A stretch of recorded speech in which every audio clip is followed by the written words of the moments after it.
Hola a todos, bienvenidos al curso de Física Fundamental 2. Mi nombre es Néstor Fabio Montoya. El tema de hoy es interferencia de ondas. Una característica muy importante del movimiento ondulatorio es el fenómeno de interferencia. Este ocurre cuando dos o más movimientos ondulatorios coinciden en el espacio y en el tiempo. Consideraremos dos fuentes puntuales F1 y F2 que oscilan en fase con la misma frecuencia angular omega y la misma longitud de onda lambda. Es decir, consideraremos que estas dos fuentes son coherentes, con amplitudes A1 y A sub 2. Las ondas esféricas respectivas son entonces onda 1 igual a psi 1 de r, t igual a la amplitud 1 por el seno de omega t menos k por r1, donde k es el número de onda igual a 2pi sobre la longitud de onda. La onda 2 es psi 2 de r, t igual a la amplitud 2 por seno de omega t menos k por r2. Observemos que en ambas ecuaciones tenemos la misma frecuencia angular y el mismo número de propagación. Aquí R1 y R2 son las distancias desde cualquier punto P hasta los focos F1 y F2. R1 es la distancia del punto P al foco 1 y R2 es la distancia desde el punto P hasta el foco 2. Debemos observar que aunque las dos fuentes son idénticas, no van a producir la misma amplitud en el punto P. Si R1 y R2 son diferentes, porque la amplitud de una onda esférica disminuye según la relación 1 sobre R. Supondremos que psi es una cantidad escalar, tal como una perturbación de la presión, una variación de densidad, de temperatura o un desplazamiento. Si la onda representada con la letra griega psi corresponde a una cantidad vectorial, supondremos que psi1 y psi2 tienen la misma dirección, de modo que la superposición o combinación de las dos ondas puede ser tratada escalarmente. La situación descrita es tal que en cada punto del espacio el movimiento ondulatorio resultante, de acuerdo al principio de superposición, es la suma escalar psi1 más psi2. Esta onda tiene una amplitud resultante dada por la expresión raíz cuadrada de amplitud 1 al cuadrado más la amplitud 2 al cuadrado más dos veces el producto de las dos amplitudes por el coseno del desfase K por R1 menos R2. La diferencia R1 menos R2 la llamaremos diferencia de caminos y el producto K por R1 menos R2 lo llamaremos desfase. Esta expresión la demostraremos posteriormente. De esta manera, la función de onda resultante es de la forma psi de r, t igual a la amplitud resultante por el seno de omega t menos alfa, donde alfa es el ángulo de fase resultante dado por la expresión tangente de alfa igual a amplitud 1 por seno de k por r1 más amplitud 2 por seno de k por r sub 2 partido por A1 coseno de k por r1 más amplitud 2 por coseno de k r2. Esta expresión también la demostraremos al final del video. Por consiguiente, el resultado de la interferencia de un movimiento ondulatorio no tiene la misma apariencia de un movimiento ondulatorio progresivo, sino una perturbación estacionaria en el cual el movimiento tiene una amplitud fija en cada punto del espacio. La razón de esto es que las dos fuentes oscilan con la misma frecuencia y mantienen un desfase constante, y por lo tanto se dice que son coherentes. Pero si las fuentes no fueran de la misma frecuencia, o si sus desfases cambian erráticamente con el tiempo, no se observa el diagrama de interferencia estacionaria, y las fuentes se dice que son incoherentes.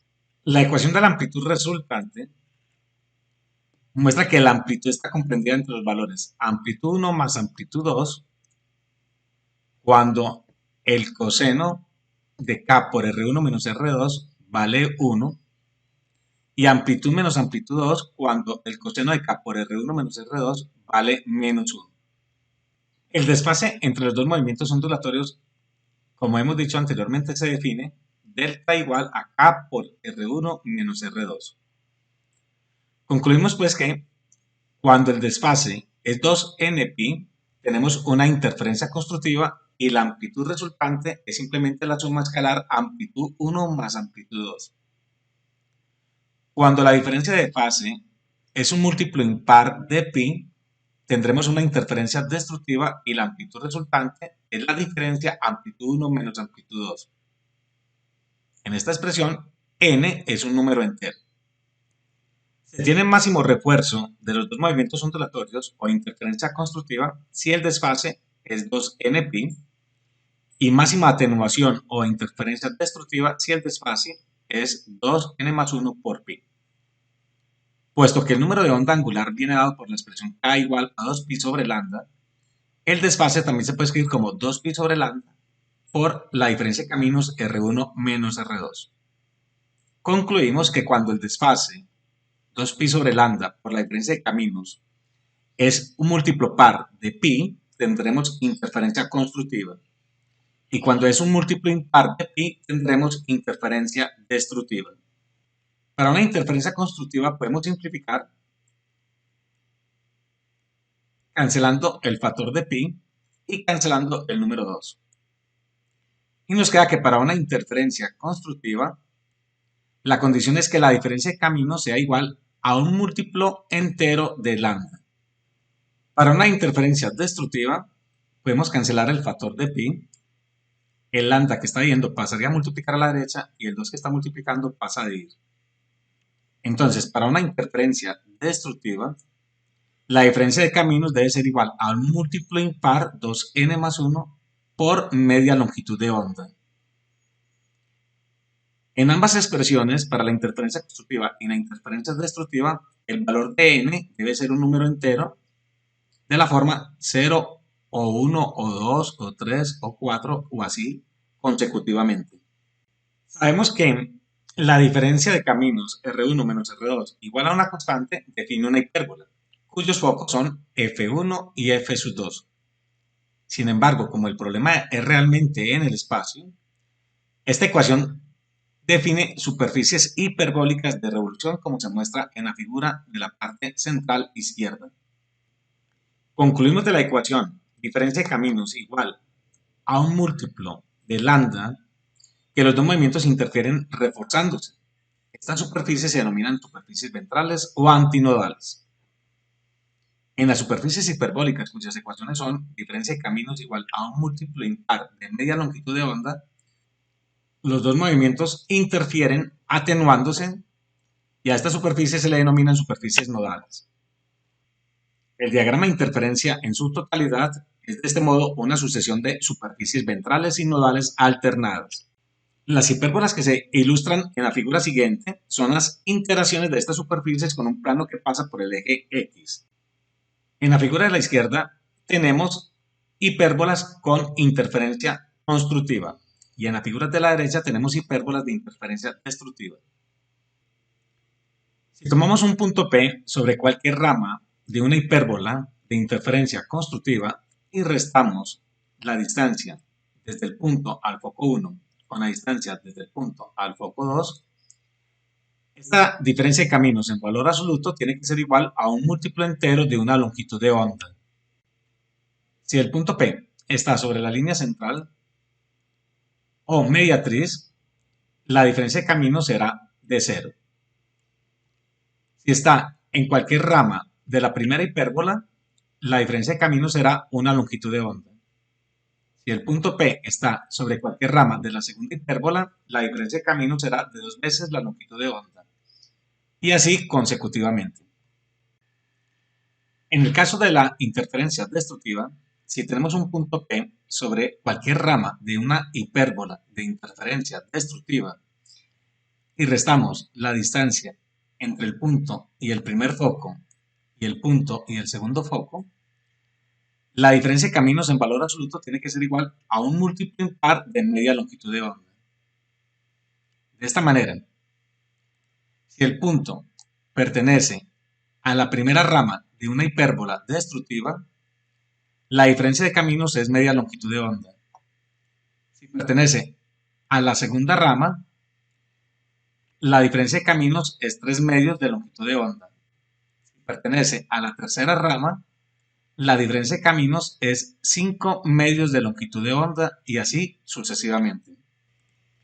Estudiaremos ahora la simulación de la interferencia constructiva y destructiva usando el programa de GeoGebra. Para este caso, tenemos dos focos llamados F1 y F2. Estos focos están separados a una distancia de 6 centímetros. En cada uno de los focos dibujamos una serie alternada de circunferencias. Unas están trazadas en forma continua y otras en forma punteada. Las circunferencias que están en forma continua corresponden a las crestas de una onda. Las circunferencias punteadas serían los valles. De esta manera, la distancia entre dos circunferencias de línea continua sería una longitud de onda, que para nuestro caso es de 2 centímetros. De la misma manera, la distancia entre dos circunferencias de línea punteada también es de 2 centímetros, ya que la distancia entre dos crestas o entre dos valles es una longitud de onda. Para determinar las hipérbolas de interferencia constructiva, debemos ubicar aquellos puntos donde se cruzan dos circunferencias del mismo tipo, ya sean dos circunferencias continuas o dos circunferencias de línea punteada. Haciendo esto, obtenemos las curvas que están en color azul, que corresponden a hipérbolas. En el medio tenemos una mediatriz que también corresponde a interferencias constructivas, ya que en estos puntos interfieren circunferencias del mismo tipo, o sea, crestas con crestas, valles con valles. Este tipo de interferencia corresponde al número entero n igual a 0.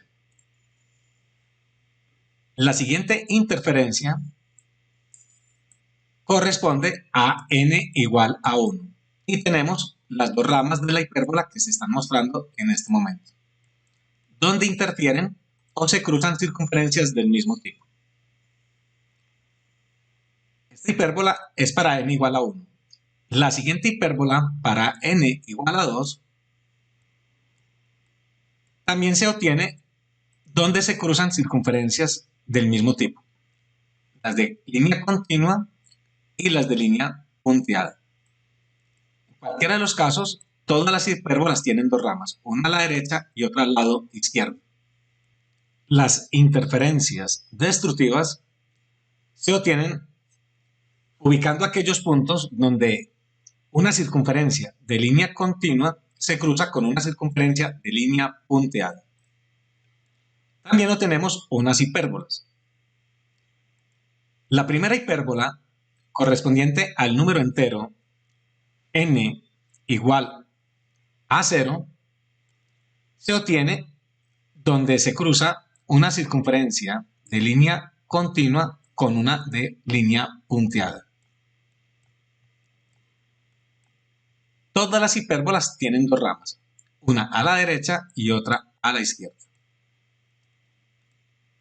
De esta manera es posible encontrar las demás interferencias destructivas. Si graficamos los dos tipos de interferencia al mismo tiempo, vemos que las hipérbolas constructivas están alternadas o intercaladas con las interferencias destructivas. En las interferencias constructivas, la diferencia de caminos entre cualquier punto ubicado sobre una hipérbola constructiva y los dos focos, esta diferencia tiene que dar un múltiplo entero de una longitud de onda. Consideremos una longitud de onda de 2 centímetros. El punto P, mostrado en la figura, está a una distancia de 8 centímetros del foco 1 y a una distancia de 6 centímetros del foco 2. La diferencia de caminos es de 2 centímetros. Como el punto P está ubicado sobre la primera hipérbola constructiva, n vale 1. Y como lambda vale 2, al multiplicar obtenemos que 1 por 2 es 2. De esta manera se satisface que la diferencia de caminos en valor absoluto es n veces lambda. Si el punto P se encuentra en la segunda hipérbola constructiva, tenemos en este caso que, por ejemplo, R1 vale 12 y R2 vale 8. La diferencia de caminos es de 4 centímetros. Como el punto P está ubicado sobre la segunda hipérbola constructiva, al multiplicar 2 por lambda obtenemos 4. Se satisface nuevamente la condición de que la diferencia de caminos en valor absoluto sea igual a un múltiplo de lambda. El punto P se puede encontrar tanto a la derecha como a la izquierda de las hipérbolas. Siempre se va a verificar la condición. Veamos que en este caso R1 vale 6.9 centímetros, R2 vale 8.9 centímetros. La diferencia de distancias es de 2 centímetros. El punto P está ubicado sobre la primera hipérbola constructiva en la rama izquierda. Como n vale 1 y lambda vale 2, se satisface que al multiplicar n por lambda nos da la diferencia de caminos, en este caso 2 centímetros. Para las interferencias destructivas, la diferencia de caminos entre cualquier punto P y los dos focos debe ser un múltiplo impar de media longitud de onda. El punto P considerado está sobre la primera hipérbola destructiva, en la rama derecha. En este caso, n vale 0. 2 por 0, 0 más 1 es 1. Como lambda vale 2 centímetros partido por 2, el resultado de la derecha es 1. Y efectivamente la diferencia de caminos es de 1 centímetro. Da lo mismo si el punto se mueve sobre cualquier posición de esta hipérbola, tanto en la rama derecha como en la rama izquierda. Cuando pasamos a la siguiente hipérbola destructiva, n ya vale 1. 2 por 1, 2 más 1, 3. Como lambda vale 2, partido por 2 es 1. O sea que en el lado derecho tendríamos que tener 3 centímetros. Si tomamos la primera distancia de 10.5 centímetros y la segunda distancia de 7.5 centímetros y hacemos la resta, obtenemos 3 centímetros. Vemos que se satisface de nuevo la condición. El punto P puede pasar a cualquier hipérbola y siempre se va a verificar la condición de interferencia destructiva. Veamos este caso. El punto P ahora está en la tercera hipérbola destructiva, donde n vale 2. 2 por 2, 4 más 1, 5. Lambda medios es 1, o sea que en el lado derecho deberíamos tener 5 centímetros.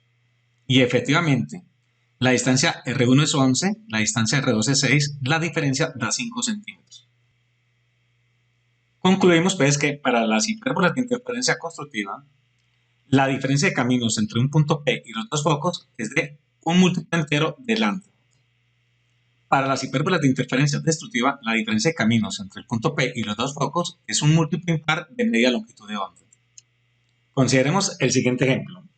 Dos bocinas idénticas, mostradas en la figura derecha como F1 y F2, se activan en fase mediante un oscilador común a 800 Hz y se enfrentan mutuamente a una distancia de 1.25 metros. Ubicar los puntos a lo largo de la línea que une las dos bocinas, o sea el eje X, donde se esperarían mínimos relativos de amplitud de presión sonora. Usar como velocidad del sonido 343 metros por segundo. Solución. Sabemos que la velocidad de propagación de una onda es longitud de onda por frecuencia. Podemos despejar la longitud de onda como la velocidad de propagación sobre la frecuencia. En este caso, la velocidad de propagación es de 343 metros por segundo y la frecuencia es de 800 Hz. Si dividimos, obtenemos 0.429 metros. Los mínimos relativos ocurren en aquellos puntos donde la diferencia de caminos es de un múltiplo impar de media longitud de onda. Vamos a suponer que el origen de coordenadas coincide con la bocina izquierda, donde está el foco 1. Consideraremos también primero aquellos puntos donde X es menor que D medios, como se muestra en la figura derecha. En esta figura podemos apreciar que R1, que es la distancia del foco 1 al punto P, es X. La distancia R2, que es la distancia del foco 2 al punto P, es D, o 1.25 metros, menos X. Como la distancia R1 es menor que la distancia R2, la condición de interferencia destructiva, valor absoluto de R1 menos R2, se transforma en R2 menos R1, para que la resta dé positiva. Como R2 es D menos X y R1 es X, pues esta diferencia nos da D menos 2X, y debe ser igual a un múltiplo impar de media longitud de onda. De aquí despejamos X. X es igual a D medios menos 2n más 1 por lambda cuartos. Con D igual a 1,25 metros y lambda igual a 0,429 metros, y con la condición de que la distancia x sea menor que d medios, obtenemos tres puntos de interferencia destructiva, que hemos nombrado x0, x1 y x2. Consideraremos ahora aquellos puntos de interferencia destructiva al que x es mayor que d medios, tal como se muestra en la figura de la derecha. En esta figura, al igual que en el caso anterior, vemos que R1 es x, R2 es d menos x. Como en este caso R1 es mayor que R2, la condición de interferencia destructiva, valor absoluto de R1 menos R2, pues es simplemente R1 menos R2, igual a x menos d menos x. Destruyendo el paréntesis queda 2x menos d. 2x menos d debe ser entonces un múltiplo impar de lambda medios. Y despegamos x. El d que está restando pasa a sumar y el 2 que está multiplicando la x pasa a dividir. De esta manera, x es igual a d medios más 2n más 1 por lambda cuartos. De nuevo, con d igual a 1,25 metros y lambda igual a 0,429 metros, y con la condición de que x esté entre d medios y d, obtenemos otros 3 puntos de interferencia destructiva. En conclusión, existen 6 puntos de interferencia destructiva entre las dos bocinas. Finalmente, vamos a demostrar las condiciones de interferencia. Consideremos un punto P cualquiera donde inciden dos ondas Φ1 y Φ2 provenientes de los focos F1 y F2. La primera onda, Φ1, es igual a amplitud 1 por seno de omega t menos k por R1, que corresponde a una onda armónica. Igualmente, la segunda onda es amplitud 2 por seno de omega t menos k por R2. Como estamos suponiendo que las fuentes son coherentes, las dos ondas tienen la misma frecuencia angular y el mismo número de propagación. De acuerdo al principio de superposición, la onda resultante es la suma escalar de estas dos ondas. Supondremos por ahora que la onda resultante es también armónica de la forma amplitud resultante por seno de omega t menos una fase alfa. Entonces, la resultante de las dos ondas es amplitud 1 por seno de omega t menos k por R1 más la onda 2, amplitud 2 por seno de omega t menos k por R2. Y la resultante es A sub R, amplitud resultante por seno de omega t menos la fase alfa. Si utilizamos la identidad trigonométrica, el seno de la diferencia de dos ángulos igual al seno del primer ángulo por coseno del segundo ángulo menos coseno del primer ángulo por seno del segundo ángulo, obtenemos que la resultante de las ondas es amplitud 1 por seno de omega t por coseno de k por R1 menos coseno de omega t por seno de k por R1 más la amplitud 2 que multiplica al seno de omega t por el coseno de k por R2 menos el coseno de omega t por el seno de k por R2.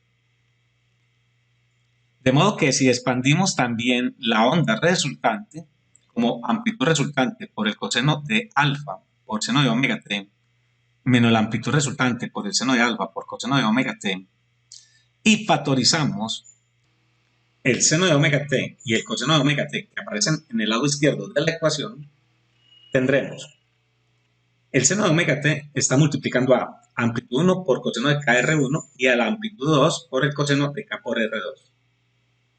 Y el coseno de omega t está multiplicando a amplitud 1 por seno de k por r1 y a la amplitud 2 por el seno de kr2.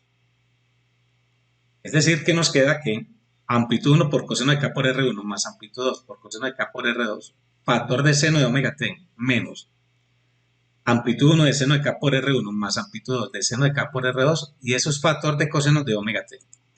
Debe ser igual a la amplitud resultante por el coseno de alfa por seno de omega t menos la amplitud resultante por seno de alfa por coseno de omega t.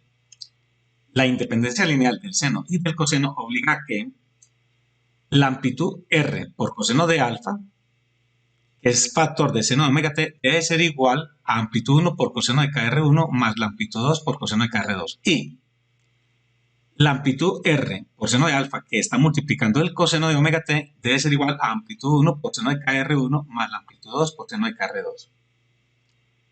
Si dividimos estas dos ecuaciones, se obtiene que amplitud resultante y amplitud resultante se simplifican y seno sobre coseno es tangente. Esta fórmula nos permitiría encontrar la fase alfa. La tangente de ese ángulo es igual a amplitud 1 por seno de k por R1 más la amplitud 2 por seno de k R2 partido por A1 coseno de k por R1 más la amplitud 2 por coseno de k R2.